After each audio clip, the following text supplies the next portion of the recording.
Ladies and gents, this is the moment you've been waiting for. A podcast for podcasters. This is Creating the Greatest Show, and I'm your host, Casey Cheshire. Join me as we interview podcast hosts and investigate the ingredients of a successful interview podcast. We'll talk mistakes, earned skills, powerful questions, and more.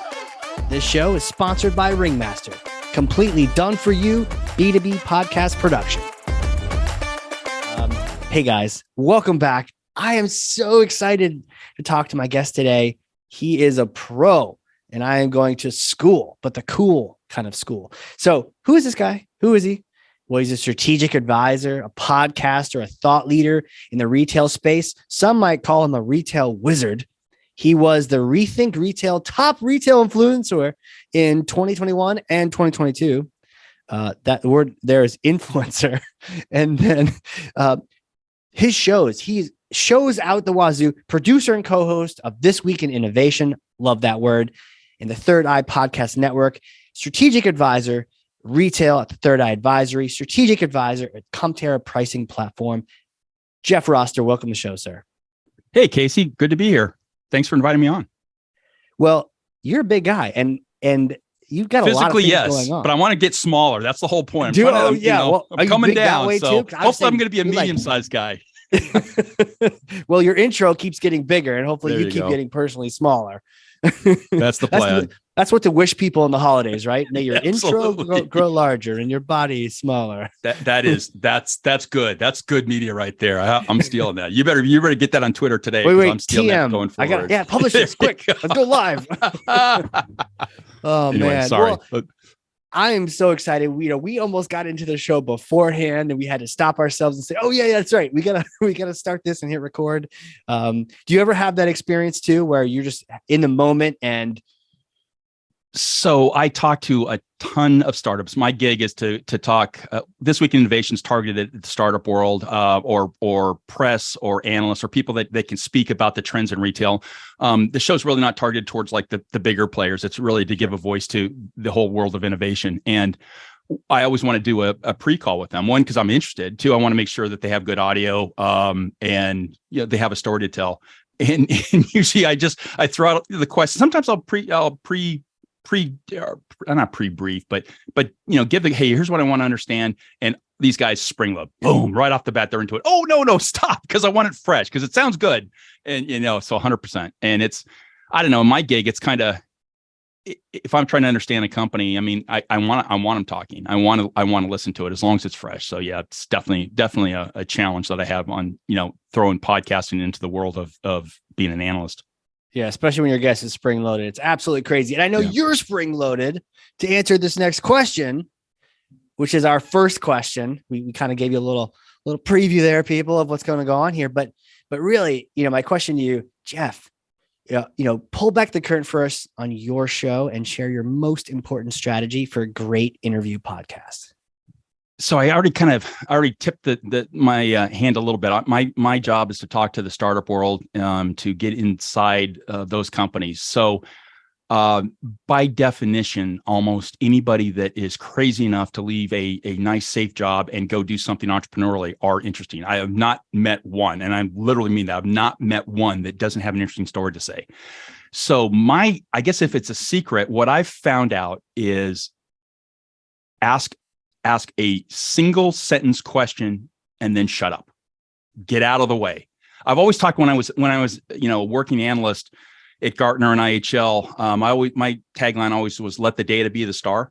If you've got good data, present it and then just get out of the way. You don't have to, you used to drive my folks at my previous employers crazy, because well, talk about the data. Well, why would I talk? The data's there. Show the slide, and people are not stupid. I don't have to say, wow, this is a 30% increase, or I could say this is a 30% increase. No, let people make that interpretation. What was funny, Casey, is if you go back and listen to my first 15 podcasts, they're great interviews, but they're so painful because I would ask a question, I would answer my own question because I'm an analyst, and then I would redirect to the same question. And I didn't realize what I was doing until I started using a program called Descript, which just takes audio and translates it into basically a Word document. and I would, and then you could edit the Word document and whatnot. And so I would see myself, and my questions would be a paragraph and a half long. It's like, this is nuts. And I'm stepping on these good lines. And so then, seeing how terrible I was asking questions and realizing the better questions are, hey, so tell me about your story. To an entrepreneur, I mean, that's everything. Just get out of the way. Ask that one question, get out of the way, and let them answer it. And 80% of those folks are just going to hit that one out of the park. It's usually got to bring them in as opposed to ramp them up. There've been a few where and I've always pre-briefed them. I said, listen, my first question is tell me about yourself and tell me about your company and the problem you're trying to solve. So those are basically 3 questions, which should lead them through a nice discussion. Do you ask all 3 of those at once, or those? Yeah, well, I queue them up. And ahead of time. That's the one question I always give them. Hey, listen, my deal is I let them do their own introduction. A couple of reasons why, because a bunch of people have names I couldn't even begin to pronounce. So that saves me that embarrassment of sort of crushing somebody's name. And 2, I've probably done, I don't know, a couple hundred formal presentations at conferences and whatnot. And the way that always has worked is somebody at a conference is a vendor's paying to be the person to introduce the speaker. That's kind of a slot or whatever. And you'd get up and listen to read your bio. And it's so painful because they're reading it and there's no energy there. And it's also too long. And so I just thought, you know what, why don't, instead of me, now I know you do it, that's your thing. And it really worked out great. It was fun. As a matter of fact, I'm going to grab that and use that going forward. But I just let them tell their story. And so I just tee them up, introduce yourself, what you're doing, you're an entrepreneur, and then what problem you're trying to solve. So I just cue that up. And so, because all 3 of those questions should really just be a nice 3 or 4 minute dissertation about what they are. Got it. I used to be at XYZ company, had this idea, we launched this company, and then it just leads in as opposed to. But I just want to make sure all 3 of those get answered in a nice, tight, clean package. Got it. So I totally get that, because you're saying, look, when in doubt, ask a single question and then shut up. Shut up. And then if you're going to ask something more complex, it sounds like you're prepping them in advance, saying, yes, this is the way I want it to go. This is a rough flow of the show. Yep. It's 3 parts of the question, so don't get confused, but here's the 3 things I want you to address so that you can then ask a complex question on the show, and then you don't have to explain yourself because they know. And the other thing is it's cool. Really, it's a classic elevator pitch. And right. If you're an entrepreneur, you got to be spring loaded, 2 or 3 minutes, who you are, what your company is, and what you're trying to solve. I mean, so it's literally just asking the question they should dial in, which also tells me a lot as an analyst. Okay, where are they in their evolution as an organization? Because if they can't do that immediately, if they don't do that well, and there's been times where I've, because these are, I want to do it on a show. I want to present companies, but I'm also not, the old Mike Wallace. I'm not trying to trip somebody up and go, see, you're not, no, why would I do that? I want to help them. Yeah, exactly. So there have been a few times where we've done it, and man, it just wasn't really great. And I just, because we're not live streaming. So I just stop and say, hey, you tell your own story, but here's what I'm hearing. And they go, oh, I didn't realize that.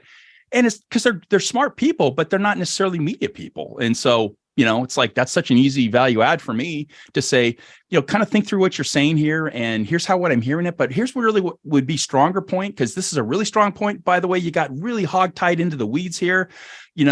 I get and they're usually engineers, or usually now they're AI folks. I mean, they're 10,000 times smarter than I am. Yeah. But then they get lost in their brain power, and it's like, hey, take it down to the normal human being who's just trying to understand how your thing would work. And so it's it could be a little bit educational, and I'm fine with that. I'm down with that. That's my job. So let's talk about those single sentence questions. You've got the complex ones where you're prepping them in advance. You saw your words, or you heard yourself and saw your words, and you thought, this is too long of a question. Even right now, I'm pondering my question. Do you prep your questions in advance? Well, it depends. I've always, as an analyst, I've briefed with the biggest companies on the planet. Literally the biggest companies on the planet. Actually, when at my Gartner days, those were not exclusively, but those were the people that had access to me. So like shockingly, Walmart? Well, more on the tech side. So IBM, Oracle, SAP, JDA, Microsoft. I mean, just go to every single one of those folks, because I covered the retail industry. And so the vendors that use their technology in the process of retailing, which by the way is everyone, Intel. I mean, everyone, because it's a $4 trillion industry in the US. So it's every tech player on the planet is either building a point of sale device or their cloud, or I mean, it's everyone. So those who, I talked to retailers, but my focus more was trying to understand the retail, the vendor selling the retail sector. So those guys aren't really going to jump on a call if they don't know what you're looking for. And as an analyst, I don't want to be on a call with them sort of flailing around. So I would have it really, in those days, it wasn't a script, but it was an outline. So I want to know, who you are as a company. And obviously that's, Microsoft. Okay. I get who you are, but what solutions are you talking about? Really important. If you're talking to like a Microsoft or an Oracle, are you talking about their supply chain, CRM, whatever? So in my outline, I would want to know, okay, what solutions are we talking about? I'd want to know their alliance strategy, who they're partnering with, who are the key executives. Revenue was a big one in the old days. I don't care about that now, but I mean, if you're building a market forecast, you do it two ways. What are retailers spending tech on, but also what are what are vendors, where are vendors' revenues, and so you can get it both ways. And so I would just have this list. It's all prep, like you have like pages of prep behind. Yeah, no, it's believe it or not, it's only my interview outline is or agenda is really only one page. But I mean, if you looked at that, I mean, I've had friends that size 10 font. Yeah, well, it did, but I mean, so one question: tell me your retail strategy. Okay, that's one sentence. That's a dissertation. I mean, that could be the answer to that could be 50 pages. So I going in, I'm asking one page of questions, and people look at that and go, "Oh my God, I'm going to spend the next 3 months answering that." And the point I'd always push back is, well, one, you shouldn't be spending 3 months that, because this is stuff you should have spring loaded like that. And two, if you're getting paid as to be an analyst, director of analyst relations. So anyway, I mean, I would laugh and various vendors would give me, iterations of that. But if you're asking me what I want in a vendor briefing, I want everything, and you decide how much you're going to give. So I took that. So that's sort of been my mentality, because that's how I spent, my entire career. So when I popped into the podcast world, it just was sort of logical. If I'm talking to a startup, I'm assuming they're not necessarily always media skilled. And they probably have, depending on where they are in their evolution, they probably might not even have professional advice. So I'm giving them a script, but it's a straightforward script. Who are you as an executive? What's your background? What's your company? What problem you're solving? Those 4 iterations, and that should walk them through, a complete understanding of who they are.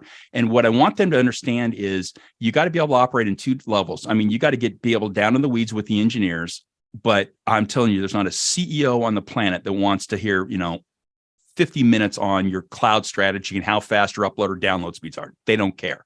They want to know the strategy side. And that's always been my interest is the strategy side. So sometimes I have to sort of pull them up higher and get them out of the weeds. And other times maybe, whatever, but it gives me a lot of insight. And my audience is the innovation ecosystem inside retail.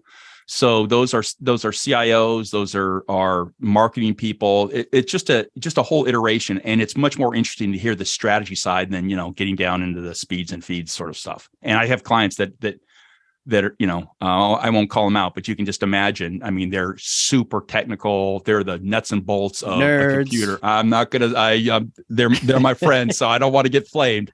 But I mean, it's like, dude, I literally could care less the speed of the processor you're building. I could care less about that. I know it's painful, but I don't care. And if I don't care, the CEO of a retailer probably doesn't care. So talk to speeds and feeds where it's appropriate, but more interesting to give the high level strategy of what you're trying to accomplish.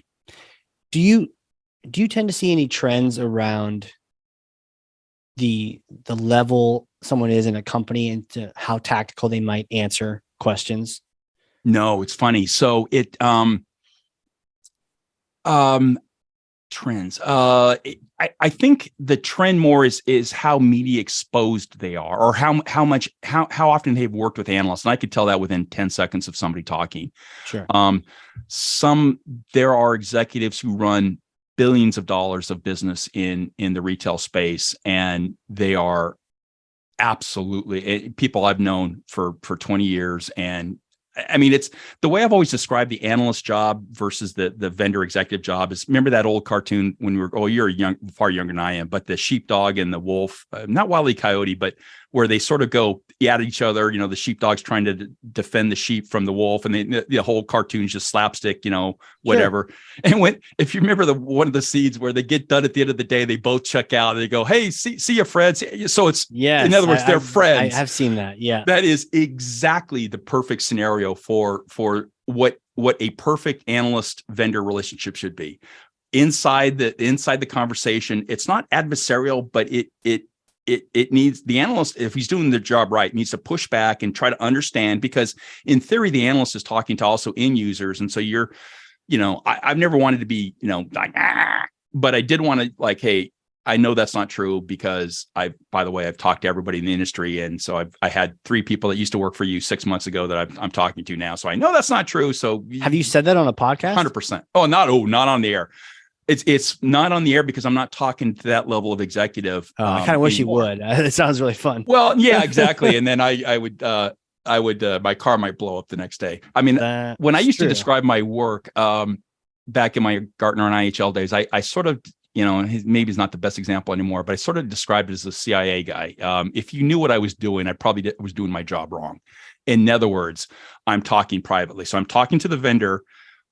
And then I'm also talking to end users about how to absorb technology. So I was never in this scenario where I needed to go out and be, controversial. I didn't have to. Why? I had everyone coming to me. So my work was always done quietly.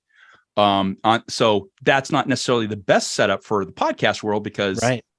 But then again, I'm not talking to the big players anymore because I'm not interested in that. You don't need to start 3 million people listening, because so I just want to talk to the startups, and then they're on a whole different deal where they are trying to make noise, and they're and so what I'm also finding is I'm getting a lot better insight into the evolution, the innovation world, because the startup folks are literally innovating technology and are very comfortable talking about them. And the big deal is retailers that are involved in the innovation cycle also want to talk, which is radically different behavior than retailers kind of using, classic technologies where everything is a competitive advantage. And I don't want to tell people about this vendor because we think we're doing something different.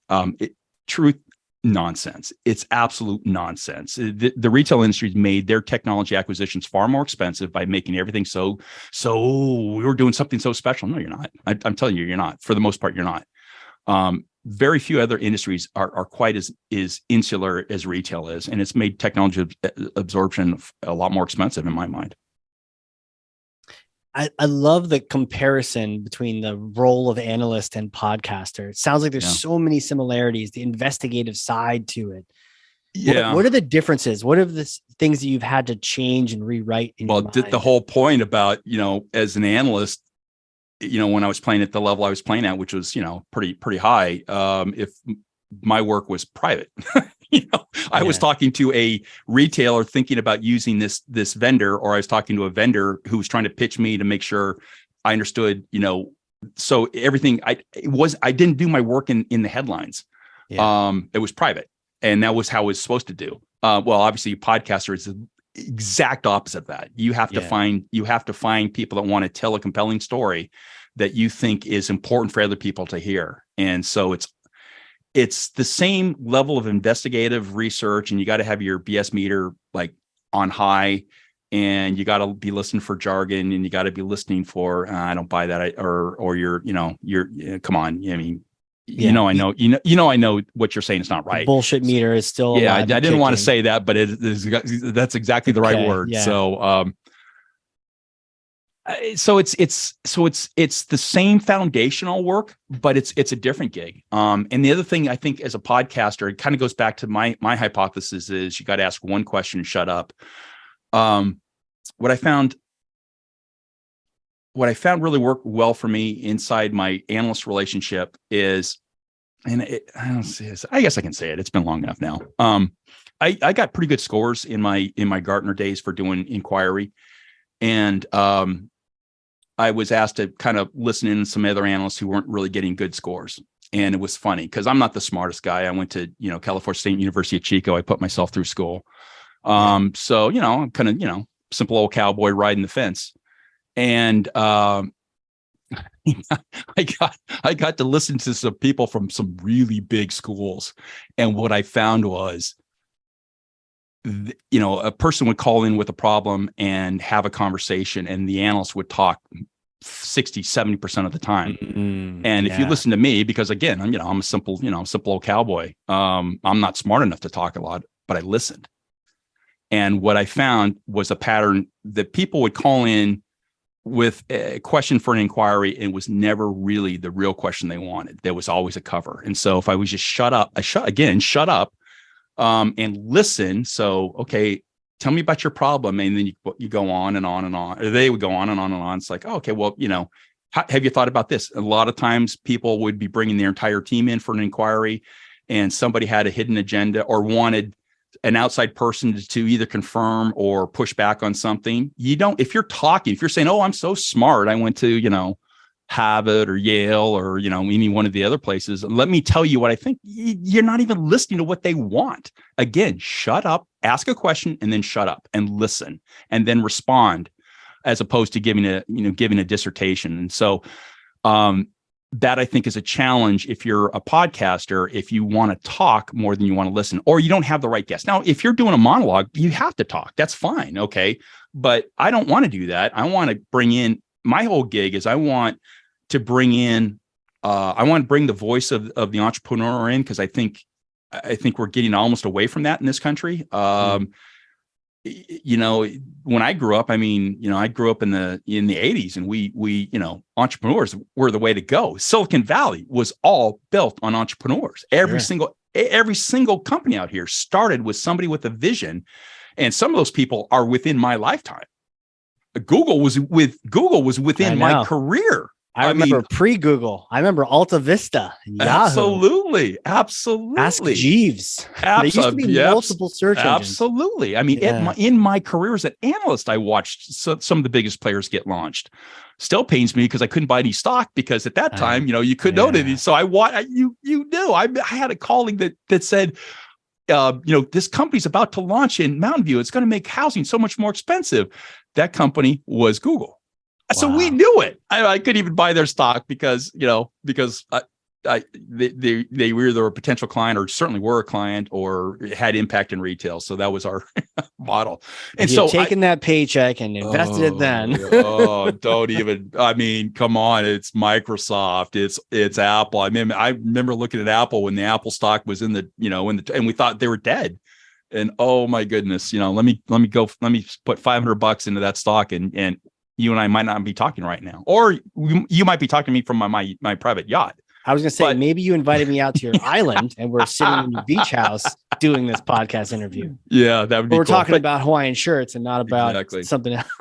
Exactly. You might still be podcasting, though. I think you'd still find your way into it. No, I tell you got, and that's the other thing. I think if you want to be a good podcaster, you have to have the passion to want to tell a story or do something. There's some motivation inside you that has to get out.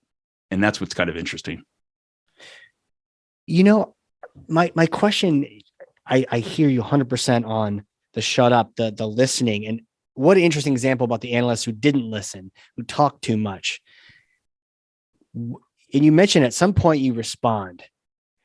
Do you find it challenging? Are you ever tempted to respond like an analyst and take over the show with all this knowledge you've accumulated? No. And you know why? Because tell me. The one piece of technology called Descript, which is, again, and I'm not getting paid for it, but I'm just telling you, it's a game changer. It basically, if we took this video and dropped it into Descript, it would transcribe, using AI, it would transcribe our conversation, and then you can, because it'll identify voices. So, it'll ask, okay, this voice, it's Casey, this voice is Roster, and boom. And then all of a sudden, and then you can highlight that text, and all of a sudden you see if I'm dominating 70% of the show or 60% of the show, it ain't a good show. So that's the thing that, I know in the back of my head, I'm going to have to look at that, and I'm going to have to read me asking a question, then answering my own question, then looping back, and then kind of putting and it's the most painful thing in the world. When you see that, it's like, oh, shut up. And that was a game changer for me. So you have that feedback loop, but what about, you even mentioned and then you respond. As an analyst, you listen for a long time, but then they're paying you to tell them what the truth is. Is it just, it's different on a podcast because you don't get to say the truth? I experience this too, right? Yeah. Well, you do get to say the truth. It depends on what you're doing in a podcast. So with This Week in Innovation, I'm talking to the startup world, and I'm talking to a entrepreneur. So if he says, hey, what do you think of my solution? I'm going to give the answer. Guess what? Nobody's stupid enough to do that. There's no way they're going to do that. So I encourage people on prep calls to ask me questions, because I'm like, please, someone ask me a question. So like two or three of the pods where that rule of me just asking a question, shutting up, are out the window. That was when I did with my friend Greg Busick, who's a fellow analyst, and I have a series right now that I'm dropping called Run Up to NRF. And what that is, NRF is National Retail Federation. It's a big show. It's a massive show in retail. It's in January. So cool. I'm asking analysts, what are the mistakes you see vendors or startups make? And analyst AR people, PR people, other retailers, just so the startup community, because we see the same mistakes every single time. Yeah. Hey, how do I get in your writing? Hey, well, don't worry about getting my writing. Tell me your story first. It's so insulting. It's there's an example I won't use because it's inappropriate, but it's given me some vision as to how some people think when they interact. Don't immediately try to, hey, I want to get in. How do I get in your writing? Stop it. Tell me your story, and then also do it cleanly and tightly, and like all these sort of things. And so when I had Greg come on, we're both analysts, and we're both, any one of us can just dominate a conversation if we wanted to. So that was the only time, because I'd ask a question, what's a mistake a typical startup would make? And Greg would give me his answer. Then I would just add on my thoughts onto it. So it's the only conversation where I knew going in, it's going to be at least 50-50. And I think in that it probably was pretty close to 50-50, because we're both answering. I'm asking a question we both could answer, and we've both worked together forever. I actually worked for him right after Gartner for a few years.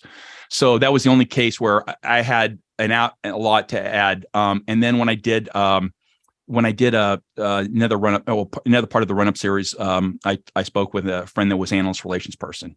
So I would ask her, how do you prep your clients for that engagement? And then because she's also a podcaster, she'd ask me, so what do you think, Jeff? And so she would tee me back up. And so in that case, it was super appropriate to really have those conversations almost be 50-50 with people that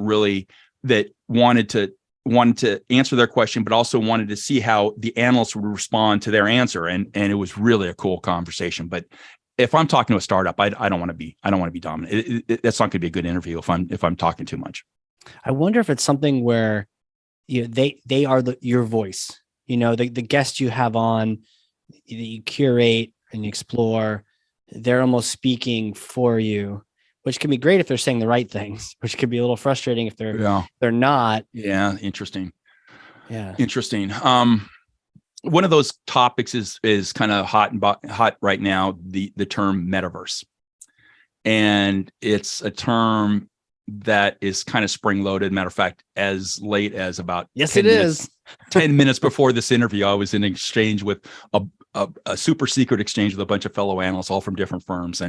And some just have a super negative view of the term metaverse. I'm a multi-engine pilot. I have trained in simulators. I know all about augmented reality. We've been using it in aviation for 20 years. The metaverse is a terrible term. The term I like is a friend of mine coined, or I don't know if he coined it, but he's popularized, and I'm on the train called immersive commerce. So in other words, instead of talking about, I won't say sounds the name, way better. I won't say the name, but let's just say a very large software or a very large social media platform has really gone all in the metaverse and probably have done more to sort of muddle the whole thing. Yeah, But is this particular platform the one that spent more than the Apollo moon landing mission to create the metaverse? Put it this way: I'm out in Silicon Valley. I could probably throw a rock and hit that company. So I don't want to rally up young billionaires who probably are feeling a little bit tender right now. They'll send the assassins to your house, right? I don't. But if some of those people would actually have talked to people that have a little bit of gray hair and say, hey, how should we phrase this? Hey, how about not try to dominate something that's happening naturally? But the point is that there's plenty of examples of retailers using augmented reality. Plenty of examples of retailers now starting to use Roblox, which is a company I didn't even know about because my kids are 25. They grew up way before that whole thing. All of a sudden, about a year and a half ago, I started hearing about this company, and I looked at it. I couldn't believe the market cap. And like, what do? They play games. Well, there are retailers. A small one called Walmart is public about it. And they're using that Roblox platform to create games that are drawing people in. There's even better examples. They're not public yet. I wish I could. But it blows up the whole idea that the metaverse is really boy centric. It's going to go across, boy, girl, whatever, however you identify, whatever. And so there's plenty of examples of pieces of metaverse technology that are being massively adopted. Mm-hmm. So some of my analyst friends are like, metaverse, this is stupid, because they're thinking about it from that one particular social media platform who's created this insane thing, but there's a lot of real technology there. And so the concept of immersive commerce is just, how do we do something different? Live streaming would be an example of immersive commerce. Well, live streaming is also kind of a metaverse technology. I can find plenty of examples in North America now. Now, China, it's a done deal. There's no question. The numbers that retailers generate on live streaming, it's many billions of dollars. It's a done deal in China. Here in the U.S., there's really interesting examples.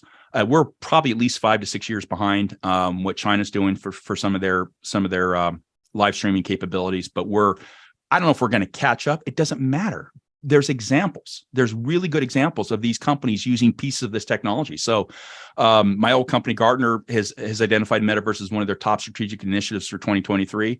I don't like the term metaverse because I know it has negative energies, but I don't care. I'm just looking at adoption of technology and wanting to make sure I'm understanding how things are evolving. And as a guy that's trying to, try to get carbs out of my diet, I will buy the goggles where I can walk into a store and say, okay, anything that has, carbs above this level, like blot it out. I don't want to see it, or highlight stuff that I do. Some simple piece of technology like that, I'm just waiting for somebody to embrace so I can just go through and just, easily get the stuff that I need, that I want. That's one simple example of how immersive commerce or metaverse technologies will really radically impact what retail is going to do. Live streaming. You're probably a media guy. Well, you are a media guy. B&H Photo. Hey, you know who those folks are? No. Okay, so B&H Photo. So you're a photo guy. I'm a photo guy. B&H Photo is the greatest photo shop left probably in America. They're downtown New York City. B&H Photo, it is a photographer's dream. Now, obviously, they're big into microphones and all the stuff that we use for this process. So their salespeople, it's a superstore, it's a retail store, but their salespeople are super knowledgeable, really experts. They're all photographers, experts. So if you're buying a piece of camera equipment, high-end camera equipment, you're going to B&H Photo. Well, somebody said, why don't we just take one of these webcams, these $50 webcams we have, and plug it in and let people talk, because I bought, don't tell my wife, but I'd bought multiple $1,000 camera lenses by texting back and forth in a live chat sort of a thing. And it'll work great because I'm in Silicon Valley. I'm not going to fly 2,000 miles to go to their store. I'd love to, but it's not. Well, somebody said, why don't we just plug in a microphone and a $50 webcam, and all of a sudden, instead of texting back and forth, now I'm having this conversation. Mm-hmm. It's the simplest thing on the planet. That's live streaming. So, wow. If you're a retailer and you have high-end, high-quality people, why in the world would you not bring in that's a metaverse technology, or it's immersive commerce technology. So that's how a term that is kind of like, some people, I don't want to put a headset on and, climb into some alternate reality. Well, how about we just use the technology that works? And so that's where the gig as an analyst, sometimes, you bump into that and you see pushback on something crazy, but you can also see adoption. So you have to make that decision. Where do I stand on something? So do I kind of go with the cool kids that say, oh, this is stupid? Or do I say, no, this is nonsense. Don't let, you can see this adoption of all these various things over here. Another term that was really popular in retail about 4 years ago, before COVID, was the retail apocalypse. And this is the idea that retail was imploding.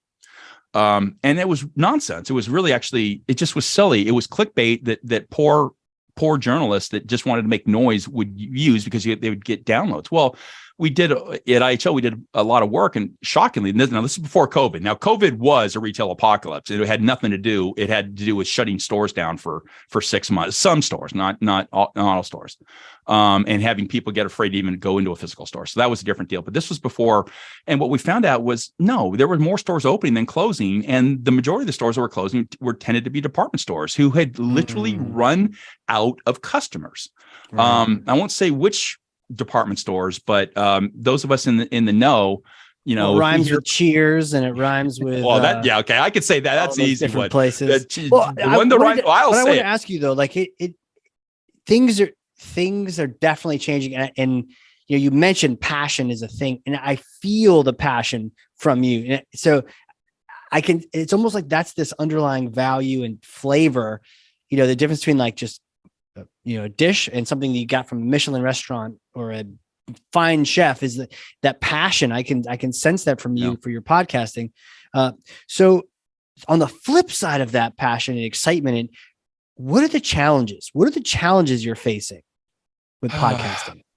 Knowledge and how to do it. So, I'm right on the edge of a boomer or a Gen X, right in that, so it's more fun to be Gen X than as boomer, because boomers, I forget it. So in other words, I went to college too, right? Yeah, exactly. Yeah. I went to college with a typewriter.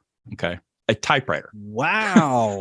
and by the way, I graduated with that same typewriter. So in my career, I have gone from writing papers with typewriter and losing a full letter grade if you made one spelling mistake to what we're doing now. So having to first of all see that there's some different way of going to market. And when I started my analyst career at Gartner, I mean, we obviously none of this existed. So if you wanted to get out in the conversation, you did it through existing publications. And so you had to develop relationships with reporters and you obviously had your own Gartner ecosystem, which was huge. But if you wanted to get outside, you had to do that. Well, we don't have to do that anymore. I work with all the trade press because they're all my friends, or at least most of them are. And I like it, but now I can go straight to, just not Kevin, right? Kevin's annoying as hell. That guy. There's a few that are a little bit annoying. He's like the worst. Now so the point is, how do you do this? Yeah. And for me, my launch was Clubhouse. I got on Clubhouse because I was listening to a Tim Dillon rant. I don't know if you follow him. He's a very funny comedian, little edgy. And he started talking about this crazy thing, and it was the funniest little bit he did. And I just went on. I didn't even know what social audio was. Back then you had to get asked to be, or get an invite. Get an invite. So I put in my request. Turned out one of my friends was already in. Immediately got me in. Started kind of figuring out, okay, this is a different format. You have to be a little bit edgy. You have to have something to say. And then another one of my friends was already doing some retail stuff in a room and said, "Hey, Jeff, why don't you jump up on stage with us?" And so you started learning the cadence of how to engage and what's not, what works, what doesn't work. And so I sort of developed the bit of my voice, or trained my voice in club. And then it's just such a logical evolution. If you want to, why in the world would you just do something live? I mean, it's you record once, publish, many times. That's actually old Gartner models. Write once, publish, forever. And so that logical evolution now, okay, now what does that mean? Well, now you got to think about things like microphones and headsets and all that lighting behind you, and how to what technologies you use. I mean, it's like going to a PhD, going after a PhD, learning all the, if you're not an audio engineer person. So right. Just the knowledge, everything else falls into place. But once you know how to do it, and then you have to have the guts to hit publish that first time. Yeah. Because you're putting it out there. Right. So, well, kind of a final question for you that talks to that putting it out there. If we were to chat in 50 episodes, say like roughly a year's worth of podcasting, if it's a weekly, would you want your show to look like 50 episodes from now? 1,000 downloads. 1,000 downloads. That's I like what I'm doing. I like the energy. I like the fact that people talk to me in the startup world when I go to conferences now. I like the fact that people are that I can platform people that have something to say. Yeah. I like the fact that I can cheerlead on strategies or trends that I like, and I'm happy to, like, the whole thing with the metaverse thing is like, okay, there's real technology here. Let's focus on the real technology. Let's get away from whatever. So that I love. But I'd just like to have a bigger voice, and that's the only thing because it's fun. I mean, it's a drug. Yeah. I mean, when you see those numbers come in, and you can't do that, you cannot focus. Like in my case, I couldn't have a tighter, smaller space to operate in if I tried. The startup world, in the retail sector, and retail executives worrying about innovation. Right. I mean, that very is a targeted, very, very unique, a little group of fraternity. Passionate group, but we're not going to be driving 10,000 downloads, at least yet. Right. And that's by design, because that's a space I want to be in. That's a space that I want to cover now in this part of my career, and I'm having the time of my life talking to these startups. But so if I and just dialing in on video, because that's it's a whole new cat. I mean, audio. I thought audio was a challenge. Well, video takes that times 1,000. So that's where we're in the process of sort of evolving to video, and having that as a second solution, or a second offering. Okay, man. So cool. Thank you so much for coming on here, man. Jeff, you have just schooled me, and it's been so much fun hearing your passion, and not only the challenges, but the strategies of asking a good question and shutting up. So I really appreciate it. Thank you so much for being on here. Yeah, my pleasure. For those listening, if you learned something, and I know you did, because I literally have a page of notes over here, then share this episode with someone else, right? If you got good information, get this good information in other people's hands. 1 person, 3 people, 9,424 people, whatever the number is. That's thought leadership, getting good information into other people's hands. And with that, Jeff, thank you again, sir. This has been an honor.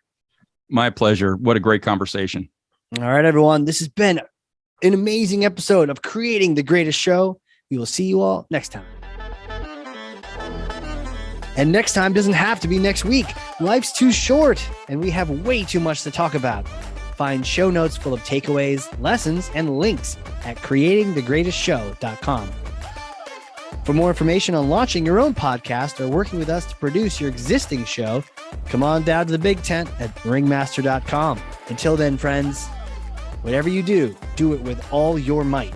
Work at it, if necessary, early and late, in season and out of season, not leaving a stone unturned and never deferring for a single hour that which can be done just as well now. P.T. Barnum.